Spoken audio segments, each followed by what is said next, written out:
All, this is Abhijit Singh. Welcome you all.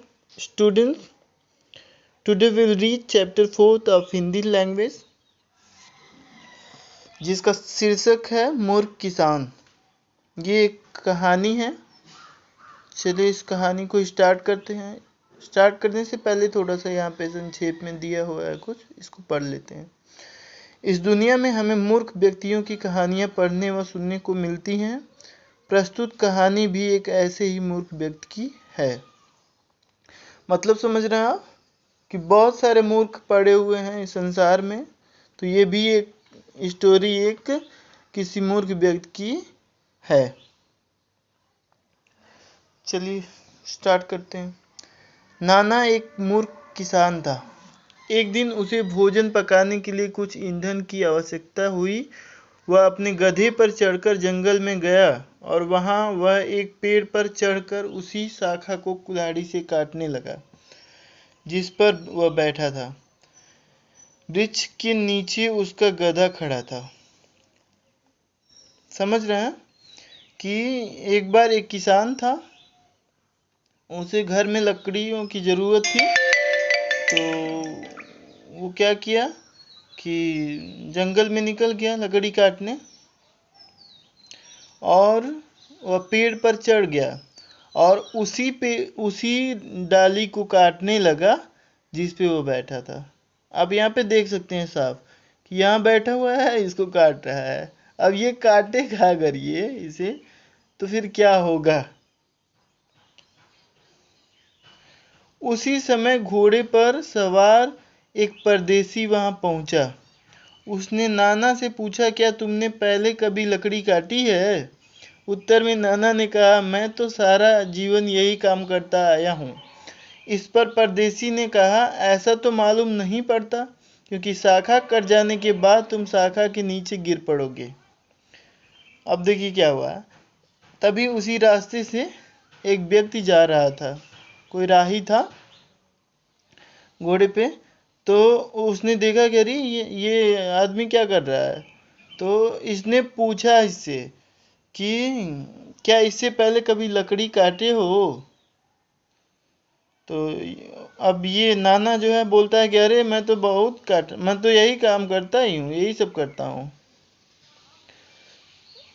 तो फिर ये परदेसी बोलता है कि ऐसे तो नहीं मालूम पड़ता है कि तुम मतलब इससे पहले कभी लकड़ी काटे हो, क्योंकि जैसे ही ये डाली कटेगी तुम डाली के साथ नीचे गिर जाओगे। अब देखिए क्या होता है। नाना नाराज हो गया। उसने परदेसी को वहां से चले जाने के लिए कहा, क्योंकि उसके विचार से परदेसी लकड़ी काटने के बारे में पूर्ण रूप से अज्ञानी था। अब ये जो किसान है अब उस परदेसी को डांट देता है, बोलता है जाओ हटो यहाँ से, मुझे काटने दो लकड़ी। तुम्हें कुछ आता होता नहीं है, तुम्हें नहीं पता है। ठीक है। उसके बाद क्या हुआ, परदेसी मुस्कुराया और चला गया। नाना शाखा को काटता रहा। कुछ देर बाद वह शाखा सहित नीचे आ गिरा। नाना को कुछ चोटें आई, पर बहुत नहीं। अब नाना मन ही मन परदेसी की प्रशंसा करने लगा, क्योंकि उसकी भविष्यवाणी 100% ठीक निकली थी। नाना ने सोचा कि वह मेरे भविष्य के बारे में भी ठीक बता सकेगा। यह सोचकर वह गधे पर बैठा और परदेसी का पीछा करने लगा। परदेसी भी कुछ दूर जाकर थोड़ी देर आराम करने के बाद धीरे धीरे जा रहा था, इसलिए नाना शीघ्र ही उस तक पहुंच गया। अब देखिए क्या हुआ कि जैसे वो डाली काटा, डाली के साथ जो है खुद भी गिर गया। तो गिरा ऐसा कि मतलब ज़्यादा चोट वोट नहीं आया। तो अब ये इतना बड़ा मूर्ख था कि अब इसे लगा कि अरे वो तो जो है बहुत सही बताया है, जो राही था, परदेसी था, वो तो बहुत सही बताया है। लग रहा है कि बहुत जानकार है। अगर उससे मैं अपने भविष्य के बारे में भी अगर कोई बात करूं, कुछ पूछूं, तो वो पक्का बता देगा। ठीक है। यही सोच करके ये नाना जो है अपने गधे पे बैठता है और चल देता है उसकी तलाश में पीछे पीछे। और ये परदेसी चूंकि घोड़े पे था, अगर वो लगातार कंटिन्यू गया होता तो ये ढूंढ नहीं पाते, लेकिन परदेसी रास्ते भर आराम करते करते गया, रुक रुक करके, तो जिसकी वजह से ये नाना जो है बड़ी जल्दी जो है परदेसी के पास पहुंच गया। उसके बाद नाना ने उससे कहा, मुझे विश्वास हो गया है कि तुम एक अच्छे ज्योतिषी हो, इस कारण मैं तुमसे एक दो प्रश्न पूछना चाहता हूँ। अब देखिए, जैसे ही नाना परदेसी के पास पहुँचता है तो बोलता है कि अब मैं जान गया हूँ कि तुम एक बहुत अच्छे ज्योतिषी हो, अब मैं तुमसे कुछ एक दो क्वेश्चन पूछना चाहता हूँ। परदेसी ने पूछा, तुम्हें यह विश्वास कैसे हो गया है? नाना ने कहा, तुमने मुझे ठीक बताया था कि वृक्ष की शाखा समेत मैं जमीन पर गिर पड़ूंगा। यह सुनकर परदेसी मुस्कुराया। वह समझ गया कि नाना बिल्कुल मूर्ख है। उसने कहा, मैं तुम्हारे एक प्रश्न का उत्तर देने को तैयार हूँ। अब देखिए, जब ये बोला ना कि तुम्हें कैसे पता कि मैं ज्योतिषी हूँ, तो नाना बोला, अरे तुम जैसे जैसे बोले थे वैसे वैसे मैं जो है गिर गया हूँ। तो परदेसी तो लगा मुस्कुराने, वो समझ गया कि अरे ये तो महामूर्ख है। तो फिर वो क्या बोलता है कि ठीक है तुम पूछो, लेकिन मैं सिर्फ एक ही क्वेश्चन का जवाब दूंगा। नाना ने पूछा, बताओ मैं कब मरूंगा? परदेसी ने कहा, यह तो एक बहुत सरल प्रश्न है। तुम तभी मरोगे जब तुम्हारा गधा 3 बार छींकेगा। नाना ने सोचा कि फिर तो मैं बहुत दिन तक जीवित रहूंगा, क्योंकि मेरा गधा तो कभी छींकता ही नहीं। नाना मतलब खुश हो जाता है कि अरे तब तो कोई बात ही नहीं है, मेरा गधा जो है जल्दी छींकता नहीं है, मैं तो बहुत ज़्यादा दिन तक जीवित रहूंगा। खुशी के साथ उसने घर का रास्ता पकड़ा, खुश हो गया और जो है अपने घर को चल दिया। गधा स्वभावतः हठी होता है और सदा वही काम करता है जो उसे नहीं करना चाहिए। वह उस समय चलने से मना कर देता है जब उसे चलना चाहिए, और उस समय चल देता है जब उसे चुपचाप खड़े रहना चाहिए। वह सोच रहा है कि गधे जो है ना बहुत जैसे हठी होते हैं, उनका जो मन करता है वही करते हैं। उनको कहो कि चलो तो नहीं चलेंगे, जब मन करेगा तो चलना शुरू कर देंगे। उसके बाद क्या होता है कि थोड़ी देर के बाद गधी ने जोर से छींक दिया। अब थोड़ी देर बाद जो है गधी को छींक आ गई और वो छींक दिया। नाना घबरा गया। वह गधे से नीचे उतर गया और दोनों हाथों से गधे की नाक बंद कर दी, जिससे वह दोबारा न छींक सके, क्योंकि यह सभी जानते हैं कि छींके एक के बाद एक आया करती हैं।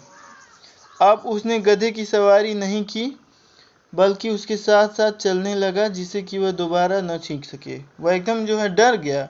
वो तुरंत जो है ना गधे का जो है दोनों नाक जो है अपने हाथों से बंद कर दिया, ताकि ये दोबारा न छींके। क्योंकि छींक जानते ही हैं आप, एक बार अगर छींकता है इंसान तो 2-3 बार आ जाता है अपने आप। कुछ देर बाद नाना एक जोते हुए खेत के पास पहुंचा। नाना रुक गया। वह खेत की मिट्टी की प्रशंसा करने लगा। उसे मिट्टी अच्छी लगी। उसने सोचा कि अगले मौसम में इस खेत में गेहूं की फसल बहुत अच्छी होगी। छींकों की बातें भूलकर उसने झुककर कुछ मिट्टी हाथ में उठा ली।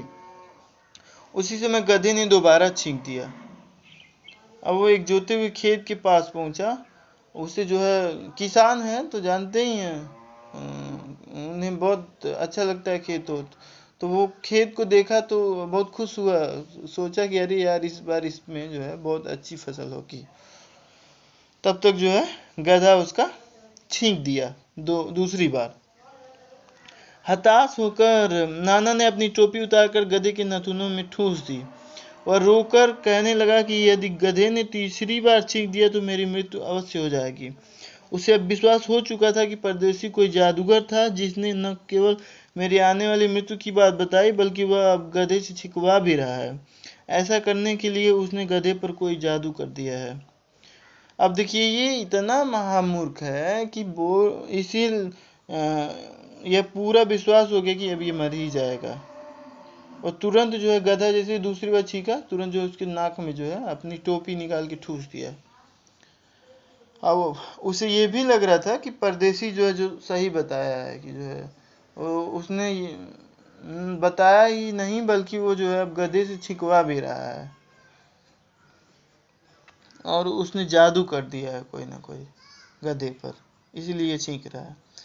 इधर नाक में टोपी के ठूसने पर गधे का दम घुटा जा रहा था और उसे सांस लेने में भारी कष्ट हो रहा था। इस कारण उसने नाना पर पिछले पैर से जोर से लात मार दी। नाना दर्द के मारे कराहने लगा। उसने सोचा कि छींक रोकने का कोई दूसरा उपाय सोचना पड़ेगा, नहीं तो गधा तीसरी बार छींक देगा तो मैं मर जाऊंगा। उसे गधा जो है, जानते ही हैं, नाक अगर बंद कर दी जाए कुछ ठूस के तो दम घुटने लगता है। ऐसे ही गधे को भी हुआ। फिर गधा क्या किया, जोर से जो है लात से मारा इनको, किसान को। ये जो है बेचारे दर्द से कराहने लगे। अब ये सोचने लगे कि कोई ना कोई दूसरा उपाय करना पड़ेगा, नहीं तो ये गधा जो है तीसरी बार छींक देगा और मैं मर जाऊंगा। अब की बार नाना ने 2 छोटे गोल पत्थर जमीन से उठाकर गधे के नथुनों में ठूस दिए, जैसे किसी बोतल को काग से कसकर बंद कर देते हैं। नाना गधों के हठी स्वभाव से परिचित नहीं था। उसने जोर से छींक दिया और दोनों पत्थर उसके नथुनों से तेजी से निकलकर नाना के मुंह पर जा लगे। अब देखिए क्या हुआ। अब ये क्या किया ना कि उसके 2 गोल गोल पत्थर उठाया और उसके नाक में जो ठूस दिया। लेकिन गधे तो गधे होते हैं। इस नाना को ये नहीं पता था कि गधा जो है बहुत हठी होते हैं सब। तो उसके बाद क्या करता है, गधा जो है खूब जोर से छींकता है और दोनों जो है गोल पत्थर निकल के जो है नाना के मुंह पे आके लग जाते हैं तेज से। नाना जमीन पर लेट गया और उसने अपनी आंखें बंद कर लीं और सोचने लगा कि जब गधे ने तीसरी बार छींक दिया तो मैं अवश्य ही मर गया हूँ। नाना की भविष्यवाणी पर पूरा विश्वास था। अब इस बार इसे लगा कि जो है तीसरी बार छींक दिया तो मैं मर ही गया हूँ। इतना मूर्ख था कि इसको पूरा विश्वास था उसकी भविष्यवाणी पे कि अब ये जो है मर चुका है। तो बच्चों, इस कहानी को पढ़ने से हमें यही पता चलता है कि बहुत तरह के मूर्ख होते हैं, मतलब कि कैसे कैसे मूर्ख होते हैं, वो चीज़ें इसमें दिखाई गई हैं। Thank you.